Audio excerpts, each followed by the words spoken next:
berada di alun-alun Banjarnegara. Banjarnegara.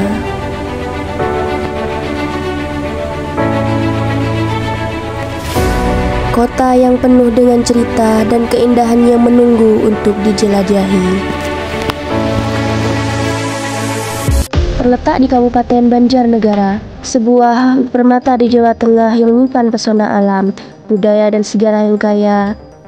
Dengan jumlah penduduk mencapai 1 juta jiwa, Kabupaten Banjarnegara memiliki luas wilayah lebih dari 1000 km persegi yang terbagi menjadi 20 kecamatan, 12 kelurahan, dan 266 desa.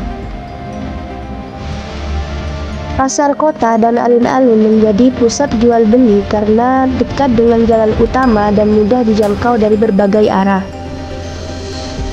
Pernah bertanya, kenapa pusat kota Banjarnegara bisa seramai ini? Kenapa pasar, kantor, atau tempat usaha ada di titik-titik tertentu? Semua bisa dijelaskan lewat teori lokasi. Yuk kita bahas.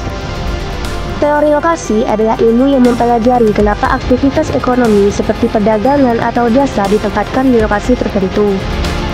Misalnya, lokasi yang dekat dengan jalan besar atau terminal yang akan lebih mudah diakses dan menguntungkan secara ekonomi. Lokasi strategis seperti ini memicu pertumbuhan ekonomi, tapi juga menimbulkan tantangan seperti kemacetan, kepadatan, dan juga persaingan ruang. Maka, pemerintah perlu terus menata tata ruang kota dengan prinsip teori lokasi agar tetap fungsional, nyaman, dan adil untuk semuanya.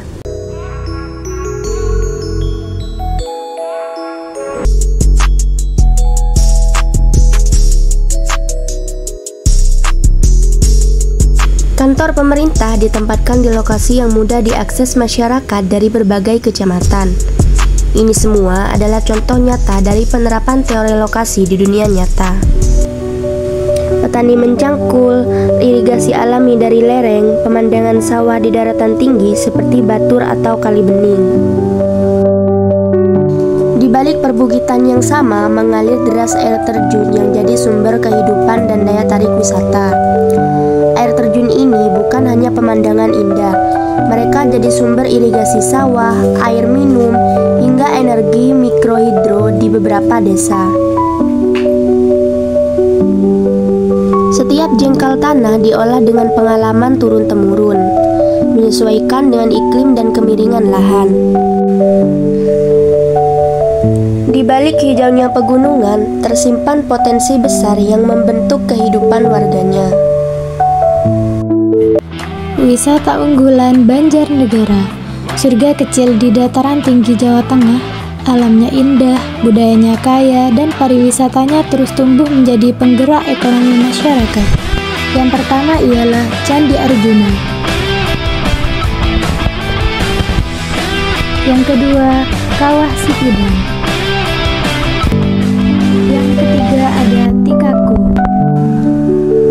Pariwisata berbasis budaya juga menjadi daya tarik tersendiri, seperti contohnya di Desa Gumelem. Daya tarik Gumelem kini menjadi magnet wisata budaya, wisata edukasi, pelatihan membatik, hingga pentas tari, menjadi pengalaman unik bagi pengunjung sekaligus sumber penghasilan warga. Desa Gumelem juga hidup dengan tarian tradisional seperti tarian lengger dan tarian penyambutan tamu.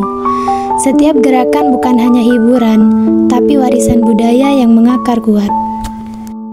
Dengan menggali potensi budaya lokal, Desa Gumelem membuktikan bahwa pariwisata bisa menjadi penggerak ekonomi yang berakar pada tradisi dan bertumbuh bersama masyarakat.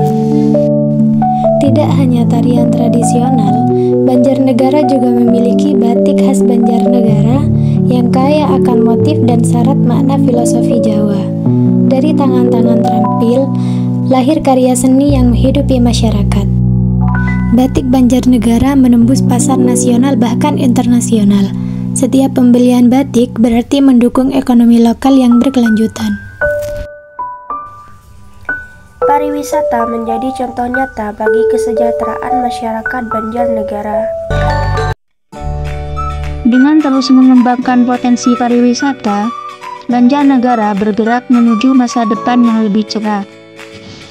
Sebuah masa depan di mana keindahan alam dan budaya bukan hanya menjadi daya tarik, tetapi juga menjadi pilar utama penggerak ekonomi rakyat. Di balik kabut yang menari di pagi hari, di antara deretan perbukitan yang membiru di kejauhan, Banjarnegara membisikkan pesannya ini. Sebuah wilayah di jantung Jawa Tengah, di mana alam berbicara dengan keindahan dan bobot kehidupan. Banjarnegara, pesona alamnya, kekayaan budayanya, bersatu untuk membangun ekonomi yang lebih kuat dan berkelanjutan. Mari bersama menggali potensi, membangun kejayaan Banjarnegara melalui pariwisata.